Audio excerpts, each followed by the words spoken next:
Hi hello నమస్తే welcome back our channel Bhavani happy family. అందరూ ఎలా ఉన్నారండి? అందరూ బాగుండాలి, అందులో నేను ఉండాలి. సో ఏంటి చూస్తున్నారా? ఈరోజు అయితే మనం అరటికాయ దిల్ అయితే చేసుకుందామండి. సో ఒక్కొక్కళ్ళు ఒక్కోలా పిలుస్తారు. దీన్ని అరటికాయ దిల్ అనొచ్చు, అరటికాయ ముద్ద ఫ్రై అనొచ్చు, లేకపోతే అరటికాయ తాలింపు అని కూడా అనొచ్చు. సో ముందుగా అయితే అరటికాయలు ఇలా కట్ చేసుకుని వాటర్ అయితే పోసుకుని తగినంత మిక్సీ కుక్కర్లో పెట్టుకోవాలండి. ఒక 3 విజిల్స్ వచ్చే వరకు. తొక్క తీసుకోకుండా అయినా చక్కగా మీరు కుక్కర్లో వేసేసుకోవచ్చు. సారీ, నాకు మిక్సీ అని వచ్చేస్తుంది. తర్వాత అవి ఉడికిపోయిన తర్వాత ఇలాగ తీసేసుకుని వాటిని మ్యాష్ చేసుకుని ఒక బౌల్లో పెట్టేసుకోండి. సో ఆనియన్స్ కూడా ఇలా పొడుగ్గా కట్ చేసుకుని పెట్టుకోండి. పచ్చిమిరపకాయలు కూడా ఒక 2 చీలికలు. సో ఇలా పొడుగ్గా చీల్చుకుంటేనే బాగుంటుంది ఫ్రైలోకి.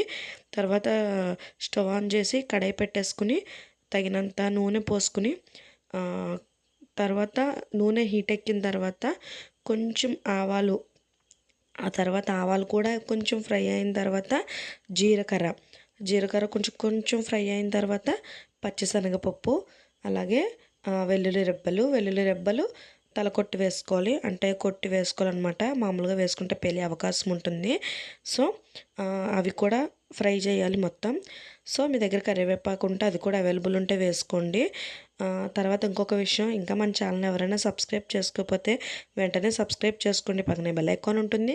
దాన్ని టింగ్ అని ప్రెస్ చేశారంటే, అలానే నోటిఫికేషన్ ఇచ్చారంటే నేను ఏ వీడియో పెట్టినా మీ వరకు చేరుతుంది. సో ఈ ఫ్రై అయితే చాలా బాగుంటుందండి. చక్కగా కొద్దిగా ఫ్రై చాలా అన్నంలో కలుస్తుంది మనకి. చాలా టేస్టీగా కూడా ఉంటుంది. సో తర్వాత అవన్నీ వేగిపోయిన తర్వాత పచ్చిమిర్చి చీలికలు, అలాగే ఉల్లిపాయ ముక్కలు కూడా వేసేసుకోవాలి. ఉల్లిపాయల పొడుగ్గానే కోసుకోండి, చాలా బాగుంటుంది. సో అవి ఉల్లిపాయ కూడా మగ్గిపోవాలి చక్కగా. సో మగ్గిపోయిన తర్వాత కొంచెం పసుపు కూడా వేసుకుని చక్కగా కలిపేసుకోండి. ఇంకొక నిమిషం అలాగా మగ్గనివ్వండి.